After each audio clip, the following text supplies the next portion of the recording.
Okay, இந்த நாள் விசேஷமா இது குருத்தோல் ஆராதனை சொல்வார்கள். Palm Sunday. இந்த நாளில் தான் இயேசுவானவர் ஜெருசலேமுக்கு தன்னுடைய கடைசி விசிட் பண்ணுறதுக்காக நம்முடைய ஜனங்களை பார்த்து சந்தித்துட்டு பிறகு அவருடைய பிரயாணம் வந்து சிலுவைக்கு போகிற ஒரு பிரயாண காலகட்டமாக இருந்தது. கடைசியாக அவர் போகும்பொழுது உள்ள ஜனங்கள் அவர் ஒரு மனுஷனாக பார்க்கவில்லை. அவர் சொல்லப்பட்ட தீர்க்கதரிசி பல வார்த்தைகள், பழைய சொல்லப்பட்ட வார்த்தைகள் எல்லாம் நிறைவேற்ற வருகிற ஒரு ராஜாவாக பார்த்தார்கள். வாக்குத்தத்தத்தை நிறைவேற்றி கொடுக்க போகிறார் என்று சொல்கிற ஒரு ராஜாவாக அவங்க பார்த்த விதம், அவங்களுடைய ஜனங்கள் பார்த்த விதம். ஆனால் இன்னொரு கூட்டம் வந்து அவர்களை வந்து இயேசுவை பார்க்கும் பொழுது இது சாதாரண ஒரு மனுஷன் என்று சொல்லி, ஸோ நம்மளோட பார்க்குற விதத்தில் இருக்கிறது ஆண்டவர் எப்படியாப்பட்டவர் என்று சொல்லி, ஸோ அந்த நாள் தான் இந்த உலகம் வந்து ஆராதனை செய்து கொண்டு வருகிறார்கள். ஓகே, அடுத்து சொன்னாங்க இன்னைக்கு இந்த உபவாச கூட்டத்தில் இது செல்ஃப் குரூப்பில் ஜூமில் நடைபெறும்.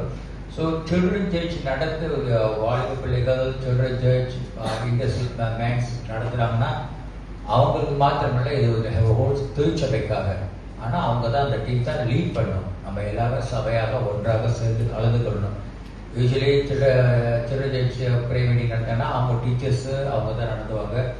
இண்டஸ்ட்ரியல் பெண்கள் நடத்தும்போது பெண்கள் தான் கலந்து கொள்வாங்க அப்படின்னு. இது இந்த உபவாச கூட்டம் அப்படி இல்லை, அவங்க லீட் பண்ணுவாங்க. நம்ம சபையாக யாரும் ஒன்று இணைந்து அந்த கூட்டத்தில் நம்ம இந்த 4 நாள் கூட்டத்தில் திங்கள் செவ்வாய் முதல் வியாழன் வெள்ளிக்கிழமை நம்ம வந்து இங்கே பெரிய வெள்ளியை நம்ம கொண்டாட போகிறோம். ஓகே, நம்ம கர்த்தருடைய வார்த்தைக்கு போவதற்கு முன்பாக மையாகவே சபையின் சார்பாக நம்ம மத்தியில் கஸ்தூரி சாம் அவங்களுக்கு ஒரு அனுதாப செய்தி வந்திருக்காங்க. கஸ்தூரி, ஓகே. ஸோ அவங்களுடைய தாயார் சாமுடைய மாமியார் விக்டோரியா வெரோனிகாவுடைய பாட்டி, ஸோ அவங்க வந்து தேவனோட நித்திரை அடைந்ததை குறித்து ஒரு துக்கமான ஒரு செய்தி. துக்கமாக இருந்தாலும் அதை துதிக்கக்கூடிய ஒரு செய்தி. காரணம், பாட்டியாகவும் அம்மாவாகவும் இருந்து இந்த ஹோல் குடும்பத்தை ஃபேமிலியை சொத்து சேர்த்தாங்களோ இல்லையோ சொர்க்கத்தின் பாதையை அவங்க கற்றுக் கொடுத்தார்கள். ஸோ அவ்வளோ பெரிய ஒரு குடும்பம். அந்த அவங்களுடைய மரண நாளில் அந்த ஆராதனையில் அனைவருக்கு கலந்துருப்பீங்க, ஆறுதல் கொடுத்துருப்பீங்க. அது சபையின் சார்பாக நாங்கள் வருத்தத்தை தெரிவித்துக் கொள்கிறோம். இன்றைக்கு அவங்க பரலோகத்தில் தேவனோடு கூட இருக்கிறார்கள். அவங்க சொல்லிக் கொடுத்த வார்த்தை, சொல்லிக் கொடுத்த பாதையில் பிள்ளைகள் கடந்து போய் அவங்களுடைய மறுபடியும் அவங்களை சந்திக்கிறதுக்கு அவங்க கற்றுக் கொடுத்த பாதை தான். ஸோ அதே போல் பெற்றோர்களாக இருக்கிற பாட்டியாக இருக்கிறோம். நீங்களும் உலகத்தில் எதை சம்பாதித்து வைக்கிறோமோ இல்லையோ, ஆனால் பிள்ளைகளுக்கு சொத்து என்று வைக்கும் பொழுது உலகம் வந்து சொத்துக்களை சேர்த்து வைக்கிறது. ஆனால் பெற்றோர்களாக இருக்கிற பிள்ளைகளுக்கு, பாட்டிமார்கள், உங்களுடைய பேர பிள்ளைகளுக்கு சொர்க்கத்தின் பாதையை கற்றுக் கொடுங்க. அதான் நித்தியமான ஒரு சொத்து. வேற எல்லாத்தையும் சம்பாதிக்கலாம், ஆனால் இது சம்பாதிக்க முடியாத ஒரு காரியம். ஓகே, இன்னைக்கு நமக்கு வந்து உபவாசம் இன்னைக்கு ஆரம்பிக்க போகிறது. உபவாசம் என்றாலே நம்ம எல்லாம் உண்மைன்னு இருப்போம். வயிற்று இருந்து தொண்டையில கையை வச்சிருக்கீங்களா அப்படின்னு, வயிற்றுல அடிக்காதீங்க அப்படின்னு. அதுக்காக இல்லை இந்த உபவாச நாள். Today you fast and pray, tomorrow you will face the praise என்று சொல்லுவார்கள். இன்றைக்கு உபவாசம் எடுத்து நீ ஜெபித்தனா நாளைக்கு மெக்கானிக்கே கிடையாது.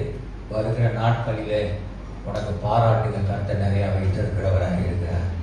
அல்லேலூயா. நம்ம ஜெபிக்கும் பொழுது, உபவாசம் எடுத்து வரும் பொழுது கர்த்தர் நமக்கு ஒரு நல்ல ஒரு பாராட்டை வைத்திருக்கிறார். இன்றைக்கு நீ சிலுவையை சுமந்தனா நாளைக்கு நீ கிரீடத்தை சுமக்க கர்த்தர் உன்னை ஆயத்தப்படுத்துகிறவராக இருக்கிறார். ஸோ உபவாசம் என்று சொல்லுவது ஒரு கடினமானது தான், அது யாருக்கும் பிடிக்காதது தான். ஆனால் நம்ம பட்டினியாக எடுக்கிறது கிடையாது. அதனால நீங்கள் நம்ம உபவாசம் எடுக்கிறது வந்து உங்களுக்கு தெரியும், காலை பிரேக்ஃபாஸ்ட்டு ஸ்லீப் பண்ணுறதுல அப்படின்னு நீங்கள் எடுத்தீங்கன்னா அது உங்களுடைய விருப்பம். அல்லது மத்தியானம் சாப்பாடு இல்லை, நான் ராத்திரி தான் சாப்பிட போகிறோம் அப்படின்றதால உங்களுடைய விருப்பம். ஆனால் திருச்சபையாக இந்த வருடத்தில் நம்ம எடுக்கிற 40 நாள் உபவாசம் கிடையாது, அல்லது 21 நாள் உபவாசம் கிடையாது, 7 நாள் தான். எனக்கு என்னன்னா 7 இருந்தாலும் முத்தா இருக்கணும். 40 இருந்து சொத்தையா போகிறத விட 7 கல் 7 குத்துவிளக்கில் உலாவுகிற தேவனை போல 7ஆவது நாள் 7 நாளாக இருந்தால் அது முத்தாக இருந்து கர்த்தருக்கு நல்ல ஒரு காரியத்தை நம்ம வளர்ந்து வரணும். ஸோ இந்த உபவாசம் வெஜிடேரியன் அப்படின்னா மாமிசத்தை குறைக்கிறது, மாமிசத்துடைய வேகத்தை குறைக்கிறதுக்காக மாமிசத்தை கலக்காமல் மரக்கறிகள், இது தானியல் ஃபாஸ்ட் என்று சொல்வார்கள். தானியல் மரக்கறியில தான் அவன் தான் மற்ற அதிபதிகள் ஆட்டிலும் தானியல் புஷ்டியாகவும் ஆரோக்கியமாக இருந்தாண்டு அதை சொல்லுகிறது.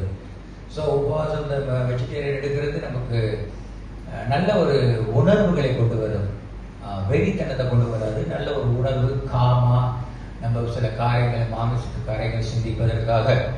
ஸோ அதுக்கு தான் நம்ம அந்த உபவாசம் எடுக்கிறோம். உபவாசம் நீங்கள் எடுங்க, நல்ல ஒரு காரணம். மறந்துடக்கூடாது, உபவாசத்தை நம்ம மிஸ்யூஸ் பண்ணக்கூடாது, உபவாசத்தை நம்ம தவறாக எண்ணக்கூடாது. உபவாசம் என்று சொன்னது உடலை குறைக்கிறதுக்காக இல்லை. உபவாசம் எடுத்து உடலை குறைக்க போகிறோம், அதுக்காக உபவாசம் எடுக்கிறது கிடையாது. அது உபவாசம் கிடையாது. உபவாசம் எடுத்தேன் என் உடலாம் குறைஞ்சிச்சு அப்படியே. உபவாசம் உணவை குறைக்க அல்ல.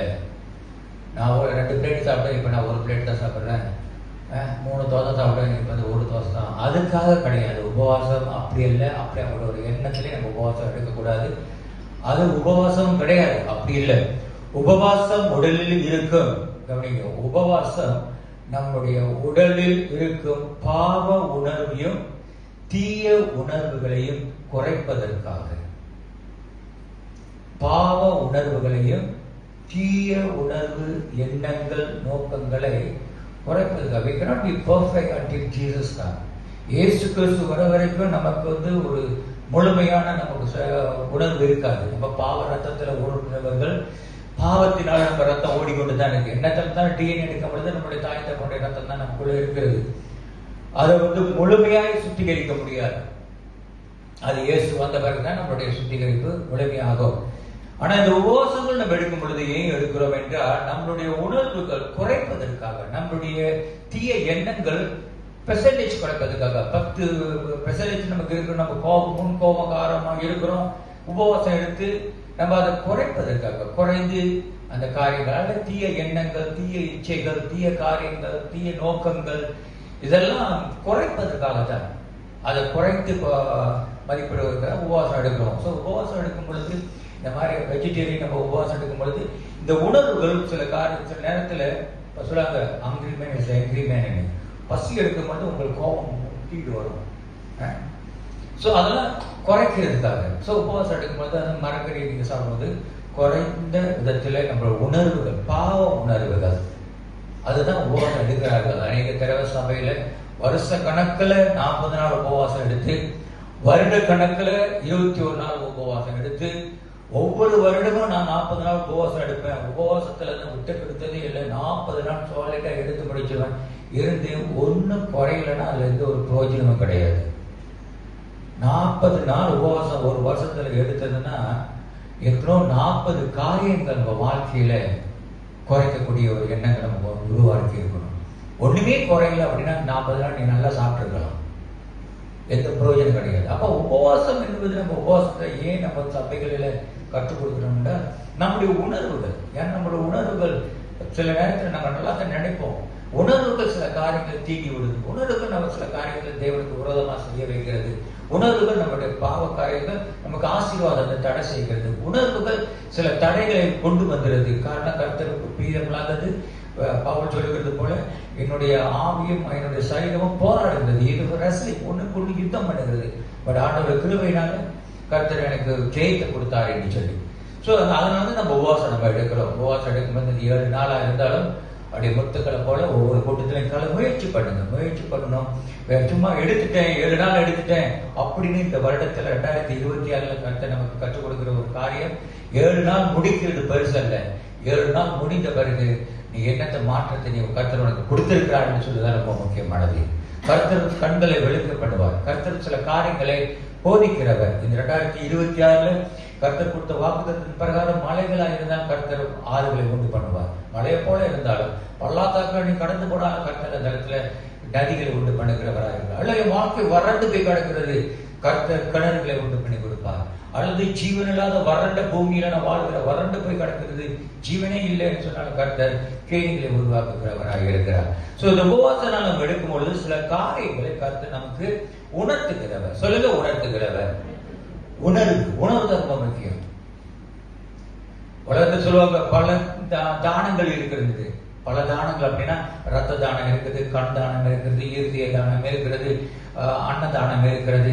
எல்லா தானத்தை காட்டிலும் சிறப்பான தானம் என்ன தெரியுங்களா? எல்லா தானம், கண் தானம் கொடுத்துட்டேன், உறுப்புகளை தானம் கொடுத்துட்டேன், என்னுடைய ஆகார தானம் கொடுத்திருக்கிறேன், ரத்த தானம் கொடுத்திருக்கிறேன். இந்த தானத்தை எல்லாத்தையும் காட்டிலும் சிறப்பான தானம் என்ன தானீங்களா? நிதானம். நிதானம் தான் ரொம்ப முக்கியமானது. நேரத்தில் நம்ம உபவாசம் எடுக்கும்பொழுது நமக்கு கர்த்தர் ஒரு நிதானத்தை தருகிறவராக இருக்கிறார். Stable mind, not confusing mind, not unstable mind. ஸ்டேபிளா இருக்கிறதுக்கு சில நேரங்களில் நம்ம பார்க்கிறோம். கர்த்தருடைய பிள்ளைகளாக இருக்கிறோம்னா முக்கியமாக சில டிசிஷன் எடுக்க போகிறோம், உபவாசம் எடுக்கிறோம். ஏன்? Because God, please help me to make a stable, right decision. உணர்வு ஒன்று சொல்லுது, என்னுடைய ஆசை ஒன்று சொல்லுகிறது, என்னுடைய எண்ணங்கள் ஒன்று சொல்லுகிறது. இந்த மூணு குழப்பத்தை ஆண்டவரை எனக்கு ஒரு சரியான ஒரு டிசிஷன் எடுக்கணும், அது வந்து உன்னோடத்துல இருக்கணும் என்று சொல்லி ஒரு உறுதிப்படுத்துவதற்காக தான் சில நேரங்களில் நம்ம கர்த்தர் பிள்ளைகள் உபவாசம் எடுத்து ஒரு டிசிஷனுக்கு நம்ம வருகிறோம். ஒரு காரியத்தை கால் வைக்க போகிறேன், வைக்கலாமா வைக்கக்கூடாதா, உடனே உபவாசம் எடுக்கிறாங்க. ஆண்டவரே கிவ்மி எ ஸ்டேபிள், நிதானமா நான் செய்யணும், எதுவுமே நிதானம் இல்லாமல் செய்யக்கூடாது. ஸோ அந்த மாதிரி தான் நம்மளுடைய வாழ்க்கையில இந்த வாரத்தில் நம்ம உபவாசம் எடுக்கிறோம். ஒரு நல்ல ஒரு காரணத்துக்காக உபவாசம் எடுக்கிறோம். ஆண்டவரே நான் சில காரியங்கள் இந்த வருடம் ஆரம்பிச்சிருக்கிறேன், இப்பதான் மாதம் போனா இருக்கிறது. இந்த 2026 எனக்குன்னு வைத்திருக்கிற வாக்குத்தத்தங்கள், தீர்க்கிற வார்த்தைகள் நிறைவேறதுக்கு நான் இது வழி தவறி போயிட்டேன்னா, நிறைவேறாம இருக்கிறதுக்கு நான் தவறு செய்துட்டேன்னா, நிறைவேறாம இருக்கிறதுக்கு ஏன் ஒரு குறை இருக்குதா, ஏன் ஆண்டவரே நிறைவேறல, ஏன் இப்படி இருக்குது என்று சொல்லுகிற ஒரு நிதானத்துக்கு கொண்டு வரத சபை உபவாசம் எடுக்கிறோம். சபையோடைய டைரக்ஷனுக்கு, சபைய மினிஸ்ட்ரியோட டைரக்ஷனுக்காக இந்த ஊழியர்கள் ஆண்டவரை இதை எப்படி நடத்த போகிறோம். உங்க சில்ட்ரன்ஸா இருக்கலாம், யூத்தா இருக்கலாம், பெண்களா இருக்கலாம். நம்ம ஏன்னா ஆண்டவரை இந்த உபவாச நாள்ல அடுத்த ஸ்டெப், அடுத்த வழி என்ன ஆண்டவரை, அல்லது நம்மளோட சொந்த குடும்பத்துக்கு, சொந்த பிள்ளைகளுக்கு, சொந்தமான காரியங்களுக்கு எடுக்கும் அடுத்த ஸ்டெப் என்ன ஆண்டவரை, இந்த வருடத்துல எனக்கு என்ன வைத்திருக்கிறீங்க என்று சொல்வதற்காக உபவாசம். ஸோ இந்த உணர்வுகளிலே அந்த 3 விதமான உணர்வு இருக்கிறது. நம்மளோட சைடு உணர்வுலேயே அது உள்ளது. அந்த உணர்வுகளாம் மாற்ற முடியாது. உபவாசம் எடுத்தனால உணர்வுமா இல்லை, ஆனா அந்த 3 விதமான உணர்வை கவனம் செலுத்தி நிதானமா செயல்படுவது தான் இந்த உபவாச நாளை பார்த்து சொல்லுகிறோம். முதல் உணர்வாகப்பட்டது காரியத்துக்காக பழகும் உணர்வு. இந்த உபவாச நாளில நம்ம நல்லா நினைக்கிறோம், எந்த ஒரு உபவாசம் இருக்குது என் சொந்த காரியத்தை நிறைவேற்றுவதற்கு தான். இவங்க பழகுறாங்க, நம்மளோட பழகுறோம். இல்லை சில நேரத்தில் நம்ம நினைக்கிறோம், சில நேரத்தில் நம்மளுக்கு வாழ்க்கையில காரியம் நடக்கணும் என்று சொல்லுகிற அதுக்காக கூட சில உறவுகள் நமக்கு இருக்கும். அப்படியே ஒரு உணர்வு, அல்லது காலத்துக்கேற்ற உணர்வு. இந்த காலம் இருக்கு, நான் அப்படி உணர்றேன், இந்த காலத்துல நான் இப்படி உணர்றேன். அந்த காலத்துக்கேற்ற ஒரு உணர்வு, அந்த வெயிட் மாறி போகிறதா ஆண்டவரை எப்படி? அல்லது 3வது காலம் முழுவதும், அல்லேலூயா ஆண்டவரே உன்னுடைய 2ஆம் வருகை காலம் முழுவதும் நான் இப்படிதான் இருக்கணும் என்று சொல்லுகிற உணர்வை பாதுகாக்கிறது தான் இந்த உபவாசம். நேரத்துக்கு நேரம் உணர்வு மாறக்கூடாது. உலகம் அப்படி செய்யணும். ஒரு ஒக்கையில காசு இருந்துச்சுன்னா ஒரு உணர்வு, வறண்டு போச்சுன்னா ஒரு உணர்வு. அப்படி அல்ல. இருந்தாலும் இல்லாவிட்டாலும் நான் தேவனை துதிப்பேன், இருந்தாலும் இல்லாவிட்டாலும் இயேசு என் ரட்சகர், இருந்தாலும் இல்லாவிட்டாலும் அவர் தான் என் பாவத்தை மன்னித்தார். அப்படியாப்பட்ட ஒரு உணர்வு. இருந்தாலும் இல்லாவிட்டாலும் 2ஆம் வருகையில என்னை அவர்கள் சந்திப்பார், என்னை அழைத்தவர் உண்மை உள்ளவர். அப்படியாப்பட்ட ஒரு உணர்வுக்காக தான் இந்த உபவாசம் நம்ம எடுக்க போகிறோம். உபவாச நாட்களிலே சில நேரங்களிலே நம்ம வாழ்க்கையில சில காரியங்கள், இன்னைக்கு நம்ம சில காரியத்தை பார்க்க போகிறோம். இந்த முக்கியமான ஞாயிற்றுக்கிழமை ஆராதனையிலே காரணம் நம்ம உபவாசம் எடுத்து சில காரியங்களுக்காக. Fasting and praying is a filter machine என்று சொல்வார்கள். உபவாசம் ஜெபம் ஒரு சுத்திகரிப்பு மிஷின் போல. எத்தனை பேர் வீட்டுல வாட்டர் ஃபில்டர் வச்சிருக்கீங்க? கைத்துக்கு வேணா, இல்லாட்டியும் பரவாயில்ல. வாட்டர் ஃபில்டர் தெரியுங்களா? ஒரு சிலர் வந்து நீட்டுக்கிட்டே போட்டிருப்பாங்க வாட்டர் ஃபில்டரு. அப்புறம் தண்ணி குடிக்கிறதுக்குன்னு வீட்டில் வந்து ஒரு ஃபில்டர் போட்டிருப்பாங்க. அந்த ஒரு காலத்துல 1980s அப்படிலாம் அந்த நாட்களில இந்த வாட்டர் ஃபில்டர்லாம் கிடையாது தெரியுங்களா? பைப்பை திறந்தோம்னா தண்ணி குடிப்போம். அப்படிதான் நான் குடிச்சிருக்கிறேன். எந்த பைப்பை திறந்தாலும் ஸ்ட்ரைட்டா தண்ணி குடிக்க முடியும். ஆனா இப்ப குடிக்க முடியுமா? திறந்த உடனே தண்ணி வருது, இல்லாட்டி கோப்பியோ வருது. காலம் மாறிடுச்சு. காலம் மாற மாற சூழ்நிலைகள் மாறுகிறது. அப்ப அந்த ஃபில்டர் போடாத தண்ணி நம்மளால குடிக்க முடியாது. ஃபில்டர் போட்டு தான் குடிக்கணும். ஒரு சில வீட்டுல 3-4 ஃபில்டர் வச்சிருக்காங்க. அன்டில் அதோட மினரல் கூட போயிருக்கு. ஒரு பச்சை ஒண்ணு சத்து இல்லாத தண்ணியை கூட குடிக்கிறாங்க கைட்டு. சோ இந்த நம்ம கிறிஸ்தவ வாழ்க்கையில சரி, நம்ம வாழ்க்கையில filter is very important. Filter பண்ணி செய்கிறது. சோ நம்ம வாழ்க்கையில கர்த்தர் ஏன் நம்ம உபவாசம் எடுக்கிறோம்னா சுத்திகரிப்பு. காரணம் நம்ம வாழ்கிற இடம் அப்படியாப்பட்டது. பார்க்கிறது தான் வேற. நம்மளுடைய எண்ணங்கள் தாக்கப்படுகிறது, உணர்வுகள் தாக்கப்படுகிறது, நம்மளுடைய செயல்முறைகள் தாக்கப்படுகிறது. காரணம் உலகத்தில் அப்படியாப்பட்ட ஒரு சூழ்நிலை இருக்குது. ஸோ ஃபில்டர் இல்லாத தண்ணியை குடிக்க முடியாது. இந்த நாட்களில கட்டாயம் ஃபில்டர் போட்ட தண்ணி தான் குடிக்கிறோம். அதை கூட சுட வச்சு குடிக்கிறோம். அதே போல இந்த உபவாசம் நம்ம எடுக்கிறது நோக்கமே we need to be sanctified. நம்ம ஒரு சுத்திகரிப்பு. அது கர்த்தர் தான் சுத்திகரிக்க முடியும். நம்ம கேட்கிற காரியங்கள் நம்ம வருடத்தில் ஆண்டவரே ஏதோ ஒரு காரியம் வாழ்க்கையில் என்ன சரியா வரலையே. நீங்க ஃபில்டர் இல்லாத தண்ணியை குடிச்சா நம்ம எங்க போவோம்? கடைசியில மருத்துவமனைக்கு தான் போவோம். அப்போ நம்ம ஃபில்டர் பண்ணி குடிக்கும் பொழுதுதான் நம்மளுக்கு நல்ல ஒரு ஆரோக்கியத்தை கொண்டு வரும். ஸோ இந்த உபவாச நாள் நம்ம கடந்து போகும் பொழுது நம்ம கர்த்தருக்குள்ளாக நம்ம எந்த காரியம் ஆண்டவர இது என் வாழ்க்கையை பாதித்து இருக்குது, என்ன காரியம் எனக்கு இன்னும் வாக்குத்தத்தம் நிறைவேறாம இருக்கிறது, என்ன காரியம் ஆண்டவர நீ சொன்ன தீர்க்க தரிசன வார்த்தை இன்னும் வந்து சேரல, இத்தனை வருடம் ஆச்சு, ஏன் இந்த வருடத்துல இந்த வருடமாவது கிடைக்குமா என்று சொல்லுகிற பல கேள்விகள் இருக்கலாம். அதுக்கெல்லாம் பதில் நீங்க உபவாசம் எடுக்கும் பொழுது கர்த்தர் நம்ம வாழ்க்கைய ஒரு சுத்திகரிப்பு கொண்டு வருவார். ஒரு சுத்திகரிப்பு கொண்டு வருவார். ஃபில்டர், நம்முடைய எண்ணங்களை ஃபில்டர் பண்ணி தென் நம்ம சில காரியங்களை கர்த்தர் இந்த நாட்களில செய்வாராக. சரியா பாருங்க, அந்த அழுவுக்கான அந்த கால்வாயில் மண்ணுக்கு நீங்க பாத்தீங்கன்னா இலையெல்லாம் பச்சை பச்சைன்னு இருக்குது. பாத்துருக்கீங்களா? இலையெல்லாம் பச்சை பச்சைன்னு இருக்குது. அது எடுக்கிற தண்ணி சுத்தமான ஃபில்டர் தண்ணியா அழுது தண்ணியா? ஃபில்டர் பண்ணிய தண்ணி அந்த மரத்துக்கு கொடுக்குறோம் இல்ல, அழுது தண்ணி. ஆனா அந்த அழுது தண்ணி அந்த மரம் எடுத்து சுத்திகரித்து இலைய பச்சை ஆயிடுச்சு. ஆமே. ஆனா அழுது தண்ணி தான் குடிக்குது. ஆனா அது சரி, அந்த தண்ணி அந்த மரம் என்ன செய்து சுத்திகரித்து இலைகளை கொண்டு வரும் பொழுது பச்சை பச்சையை கொண்டு வருது. அதான் கிறிஸ்தவ வாழ்க்கை. உலகத்தில் இருக்கிறது எல்லாமே அசுத்தம் தான், அசிங்கப்படுத்தும், வாழ்க்கையை அசுத்தப்படுத்தும் எல்லாமே. கர்த்தர் நமக்குள்ளாக அந்த ஃபில்டர் மிஷின் பரிசுத்த ஆவியானவர் ஃபில்டர் பண்ற ஜீவனுடைய வார்த்தை நமக்குள் வைத்திருக்கிறதுனால என்னதான் சுத்தி இருக்கிறதை கண்டாலும் சரி, கேட்டாலும் சரி, ருசித்தாலும் சரி, கர்த்தருக்கென்று வரும் பொழுது நம்ம சரீரத்திலிருந்து வருகிற கனி, நம்ம சரீரத்திலிருந்து வருகிற வாழ்க்கை பச்சையும் இனிப்பான கனியா தான் இருக்கும். அப்ப அந்த சுத்திகரிப்பு மிஷின் நம்ம வாழ்க்கையில உள்ளே இல்லை என்றால் அது அதுதான் கொடுக்கும்.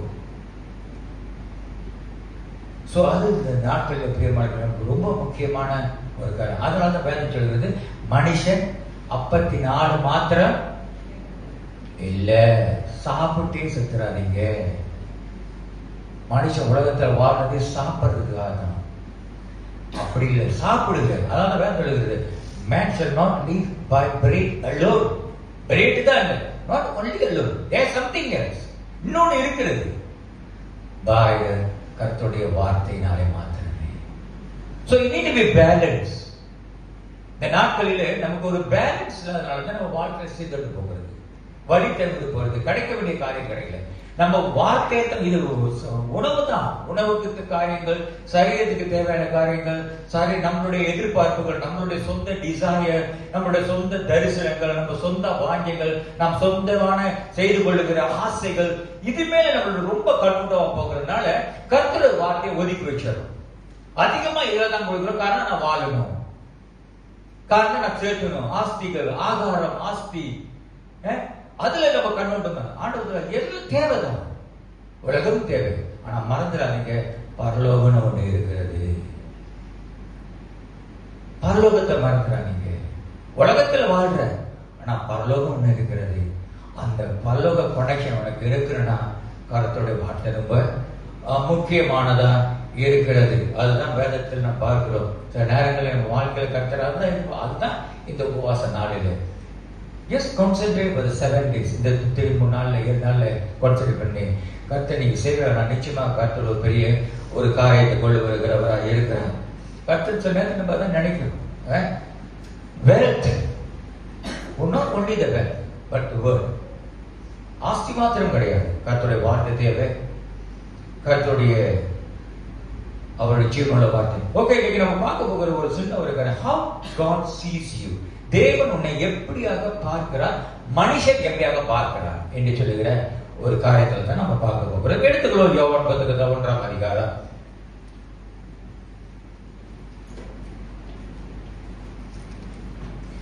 யோவான் 1ஆம் அதிகாரம் நம்ம பார்க்க போகிறது 43 46 வரைக்கும். ஆனா நம்ம முழுமையாக பார்க்க போகிறது அதுல இருந்து ஒரு 3 வசனங்கள் தான்.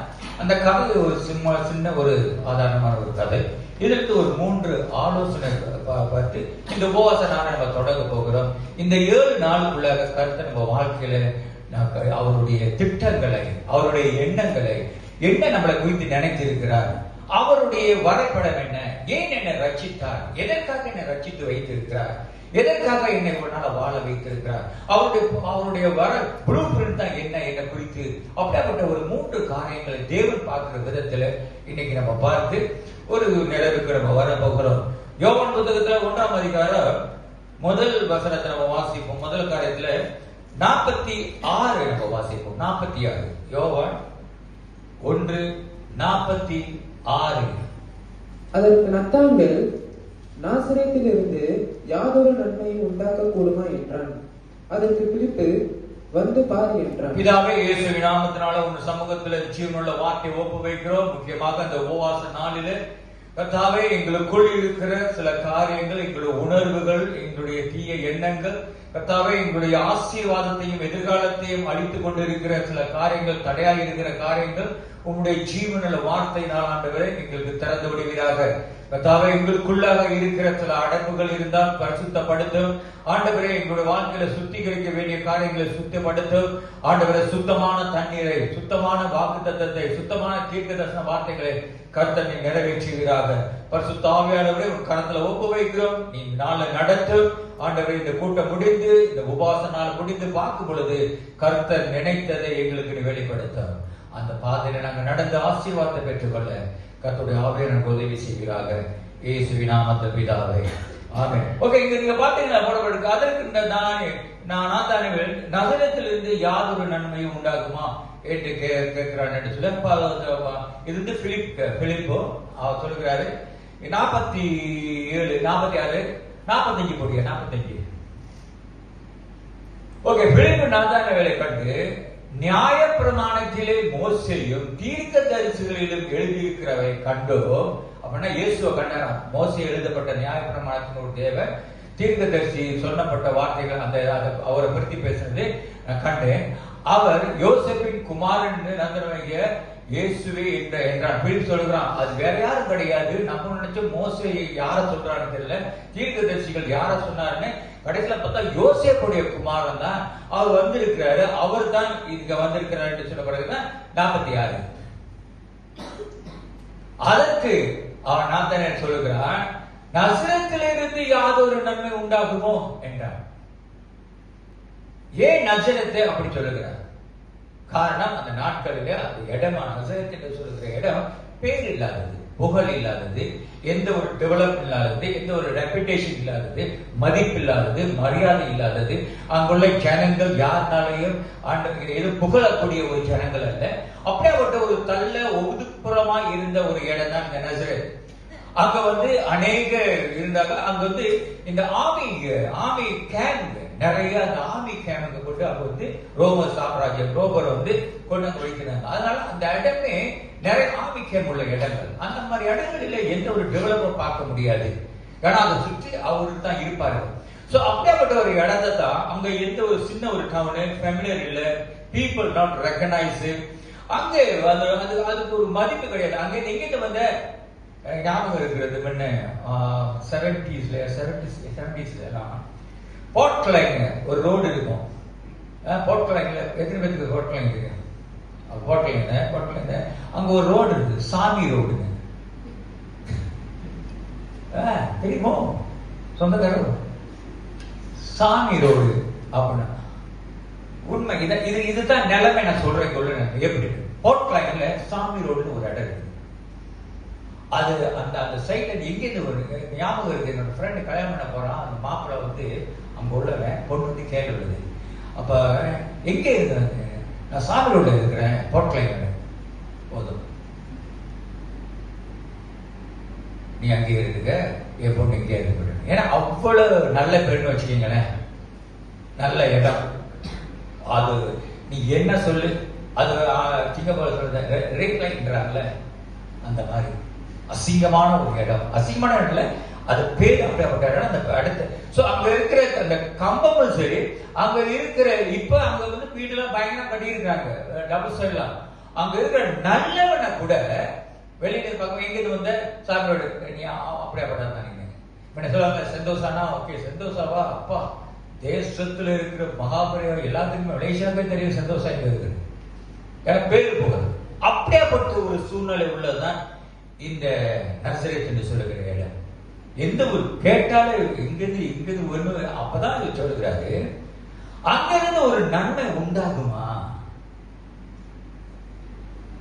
அங்கிருந்து ஒரு நன்மை வரப்போகுது. அவ பேரு சொல்றான், ஏய் வந்து பாரு. இப்ப அங்குள்ள சொல்றாங்க, என்ன சாமி ரோடு சொன்னீங்க, இப்ப பாடுறாங்க என்ன மாதிரி ரோடா இருக்குது. இப்ப பாரு போட்டலாங்க எப்படி, இப்ப பாரு போட்டலாங்க யார் யார் தங்கி இருக்கிறாங்க. அது ஒரு காலம். அதே போல பிரியமானவர்கள், நம்ம நினைப்போம் நம்ம வாழ்க்கையில 2025 இந்த கிளைமூட் தமிழ ஒரு நன்மை பறக்கிறேன்னு நினைக்கிற, அல்லது இந்த பத்துக்குள்ளால நன்மை நினைக்கிறேன், அல்லது காப்பா ரோட்ல நினைக்கிற. காப்பா ரோடு சொன்னாலும் அது ஒரு ஃபேமஸான ஒரு பேர் தான்.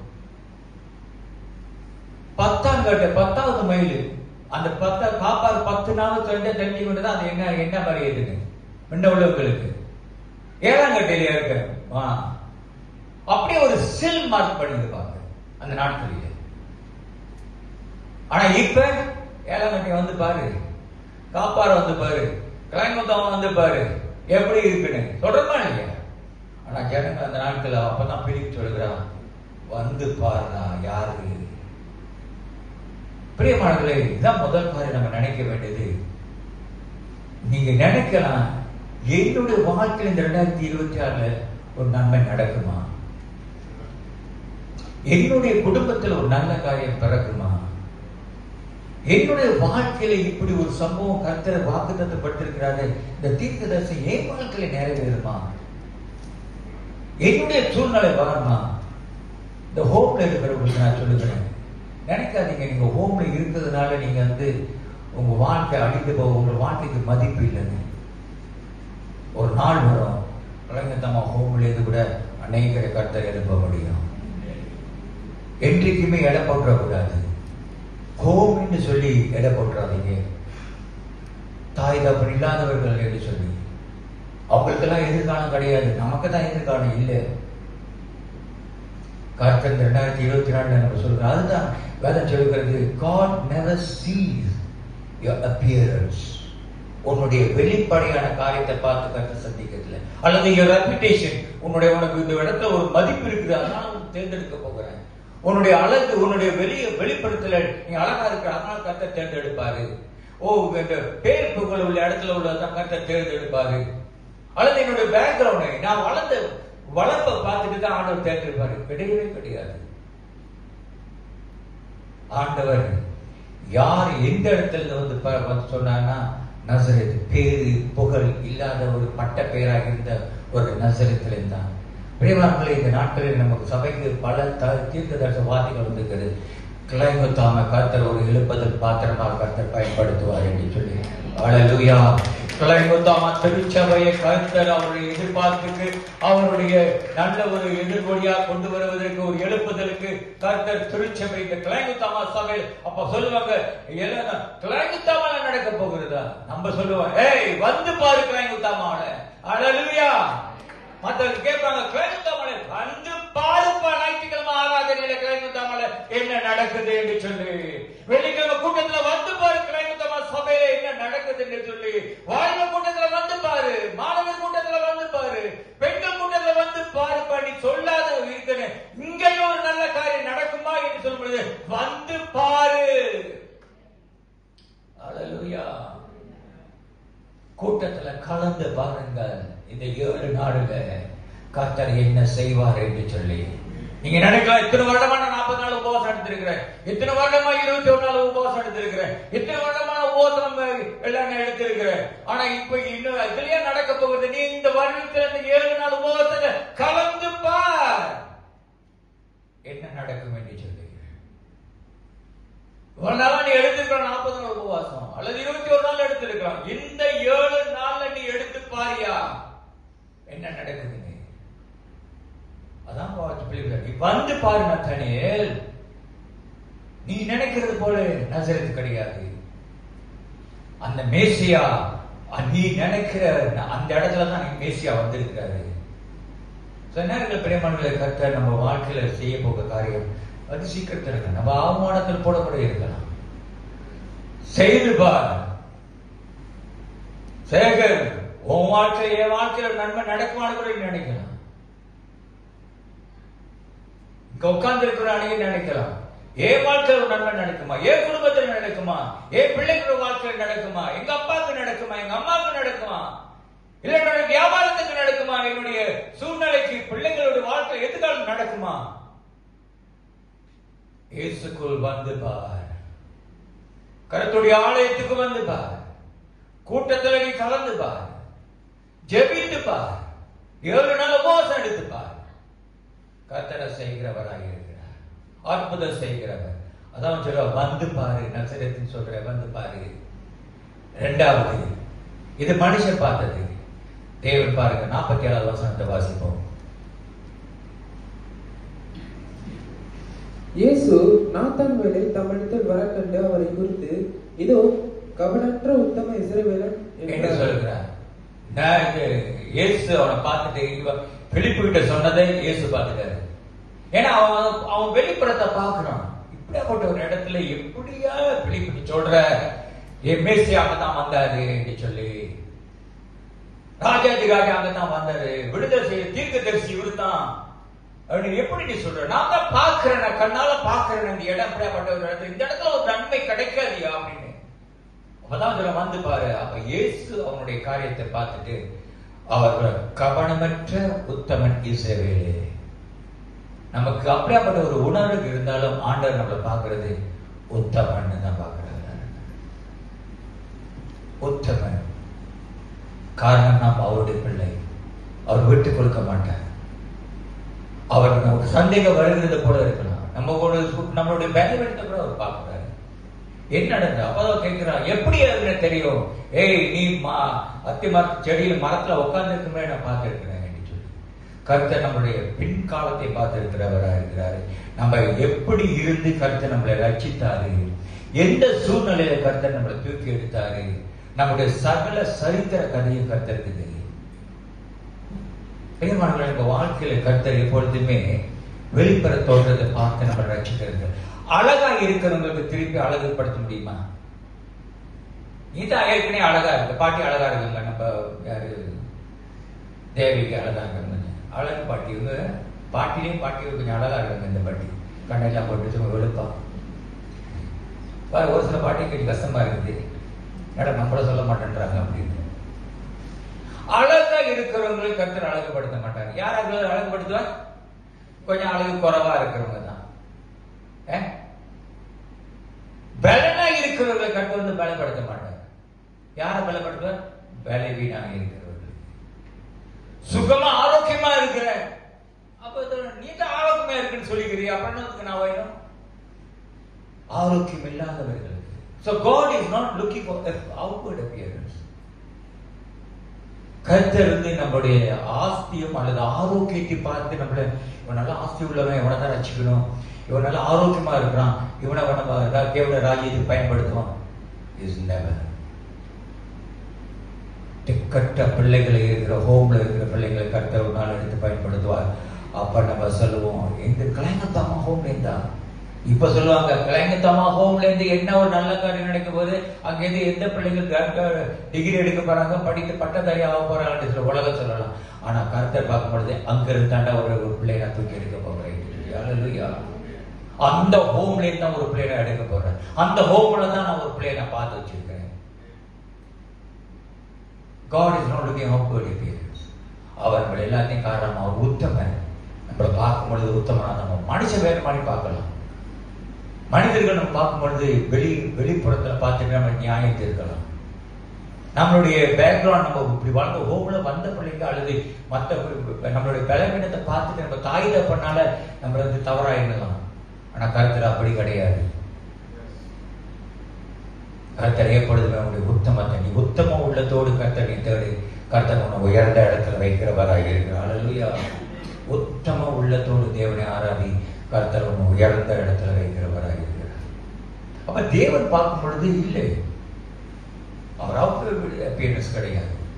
ஏன் சொல்லுகிறார்? உத்தமன். இன்றைக்கு கர்த்தர் நம்மளை பார்த்து இந்த திருச்சபை பார்த்து கலைமுத்தாமல் அநேக உத்தமர்களை பார்க்கிறேன். உன்னால முடியும், கர்த்தர் உன்னை எடுத்து பயன்படுத்த முடியும். கர்த்தர் நம்மளை எடுத்து கர்த்தருடைய ராஜ்யத்துக்கு சிறப்பான காரியங்களை செய்ய முடியும். மூன்றாவது, அப்படி சொன்ன அந்த நத்தனியலுக்கு கர்த்தர் கொடுக்கிற வாக்கு தத்தம் இதுதான். 50வது வசனத்தை வாசிப்போம்.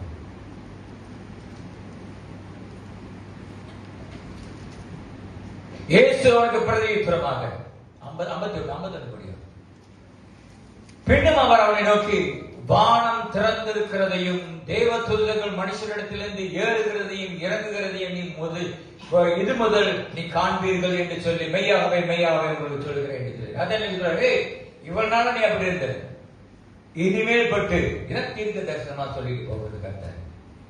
இனிமேல் பட்டு பாரு, இந்த 7 நாள் உபவாசத்தை நீ எடுத்து பாரு, முடிக்கிற நேரத்துல கர்த்தர் வாழ்க்கையில ஒரு கதவுகளை திறப்பார். கர்த்தர் ஒரு வாழ்க்கையில ஒரு காரியத்தை, அற்புதமான காரியத்தை காட்டுவார். கர்த்தர் நம்ம வாழ்க்கையில ஒரு வாசலை திறப்பார். கர்த்தர் நம்ம வாழ்க்கையில ஒரு தெளிவை கொண்டு வருவார், ஒரு நிதானத்தை கொண்டு வருவார். கர்த்தருடைய வாக்கு தத்தத்தை நீ தெளிவாய் பார்க்க முடியும். கர்த்தருடைய தீர்க்க தரிசனத்தை நீ தெளிவாய் காண முடியும். கர்த்தர் அதிலிருந்து உன்னை நடத்துவார். வேதம் சொல்லுகிறது, அவனை பார்த்துட்டாரா, இனிமேல் பட்டு நீ வானத்துக்கும் பூமிக்கு போகிற தூதர்களுக்கு மேல் அப்படியாப்பட்ட ஒரு பெரிய காரியத்தை நீ காண்பாய் என்று சொல்லி இன்னைக்கு கர்த்தர் பிள்ளைகளை கர்த்தர் பெரிய காரியத்தை, ஒரு மாற்றத்தை கொண்டு வருவார். உலகம் நம்மளுக்கு வந்து ரெப்புடேஷன், மதிப்புகளை தேடி எதிர்பார்க்கிறோம். ஆனா கர்த்தர் ஒரு ரெக்கக்னிஷன், உன்னை ஒரு அடையாள சின்னமாக வைக்க போவார். இந்த சமயம் கர்த்தர் அநேகர் கொண்டு ஒரு அடையாளம், எங்கிருந்து நீ கிழக்கு தமிழில் வர அப்படி கேட்கிற அளவுக்கு கர்த்தர் இந்த சபையை ஆசீர்வதிக்கிறவராக இருக்கிறார். நீ எந்த சபை? கிழக்கு தமிழ் சபை சேர்ந்ததா? கிழக்கு தமிழுக்கு போறியா? அப்படி கர்த்தர் மாற்றுவார். முன்ன ஆளுங்களை கிழக்கு தமிழ் ஒரு நல்ல காரியம் நடக்க நினைக்கிறியா அப்படின்னு இப்ப இந்த வருடத்தை கர்த்தர் சொல்வார், ஏய் நீ கிழக்கு தமிழ. God will make you a recognition. உங்க வாழ்க்கையில கர்த்தர் செய்கிறவர். நம்மளுடைய பின்னால் உள்ள வாழ்க்கையை பார்த்து அவர் நியாயம் தீர்க்கிறது கிடையாது. நீ எப்படி வாழ்ந்த, உங்க அப்பா அம்மா சந்ததி அப்படி இல்லை. கர்த்தர் நமக்கு ஒரு புதிய ஒரு காரியத்தை வைத்திருக்கிறவராக இருக்கிறார். அதனால இந்த ஓசனங்கள் நீ எடுக்கும் பொழுது 7 நாள் முக்கியமா நிதானமா எடுங்க. இந்த 7 நாள் உபவாசத்துல கவனம் செலுத்தி எடுங்க. இந்த 7 நாள் உபவாசத்துல ஒரு காரியத்துக்கு ஆண்டவரே, என்னுடைய உணர்வுல இருக்கிற, என்னுடைய உணர்ச்சியில இருக்கிற, என்னுடைய சிந்தனையில் இருக்கிற தீய உணர்வுகள், தீய எண்ணங்கள், தீய காரியங்களை கர்த்தாவே குறையும். அப்பொழுது நீ நிறைவாய் வருவாய். யோவான் சொல்லுகிறார், பாதரட்சியை தொடுவதற்கு எனக்கு அருகதை கிடையாது. நான் சிறுகணம் இயேசு உயரணும் என்று சொல்லி, ஆண்டவரே இந்த உணர்வுகள் குறையணும், நீ இந்த வாழ்க்கையில உயரணும் என்று சொல்லி. அல்லேலூயா. இந்த உபவாச நாளை கர்த்தர் நம்ம நிச்சயமாக கர்த்தர் ஒரு பெரிய காரியத்தை செய்வார். இந்த உபவாச நாள் நீங்க ஆரம்பிக்கும் பொழுது, 7 நாள் ஆரம்பிக்கும் பொழுது உன்னுடைய பார்வை மாறும் பொழுது, நல்லா கவனிங்க, உன்னுடைய பார்வை மாறும் பொழுது உன்னுடைய எண்ணங்கள் மாறும். பார்வை மாறாமல் இருக்கிற வரைக்கும் எண்ணம் மாறவே மாறாது. நம்முடைய பார்வை மாறணும். இயேசுவை பார்க்கறது போல உன் பார்வை மாறும் பொழுது நம்முடைய எண்ணங்கள் மாறும். முக்கியத்துவம் கொடுக்கும் பொழுது, இந்த உபவாசத்துக்கு நீங்க முக்கியத்துவம் கொடுக்கும் பொழுது உங்களுடைய கஷ்டங்கள் மாறும். நோக்கங்கள், இந்த உபவாசத்துடைய நோக்கத்தை நீங்க நிறைவேற்றும் பொழுது மாறும் பொழுது, ஆண்டவரே ஒரு நாள் உபவாசம் எடுத்தேன், என் நோக்கம் என்ன, 40 நாள் உபவாசம் எடுத்தாகணும், சபை எடுக்குது, நானே எடுக்கிறேன், ஒரு கடமைக்கு ஒரு கலாச்சாரத்துக்கு, அப்படி அல்ல. நோக்கம் மாறணும். ஆண்டவரே என் வாழ்க்கையில் இருக்கிற தவறான எண்ணங்களை குறைக்கணும் என்ற நோக்கத்தை நீங்கள் செய்யும் பொழுது உங்களுடைய எதிர்காலம் பிரகாசமாய் கர்த்தர் காட்டுகிறவராக இருக்கிறார். ஸோ இந்த காலை மத்தியான வேலையில கர்த்தருக்கு ஒப்பு கொடுப்போம். கர்த்தர் தாமே உபவாச நாள் நம்மளுடைய உணர்வுகளை, நம்முடைய உணர்த்து பாவ உணர்வுகளை மாற்றி கர்த்தர் ஒரு நல்ல 50 நாள் மாத்திரமல்ல, கர்த்தருடைய வார்த்தையை வளர்த்தெடுத்து இந்த உபவாசத்தில் நீ கலந்து கொள்ளும் பொழுது அவன் பிலிப் சொல்வது போல வந்து பார். இன்னைக்கு நான் உங்களோட சொல்கிறேன், உபவாசம் எடுத்து பார், கூட்டத்தில் கலந்து பார், ஐக்கியத்தில் இணைந்து பார்.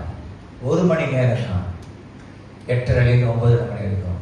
இந்த 7 நாள் கொடுத்து பார், ஒரு அற்புதம் நடக்குதா இல்லையான்னு கர்த்தர் நமக்கு வாசல்களை தருகிறவராக இருக்கிறார். கண்கள் மூடி நம்ம ஜெபிப்போம்.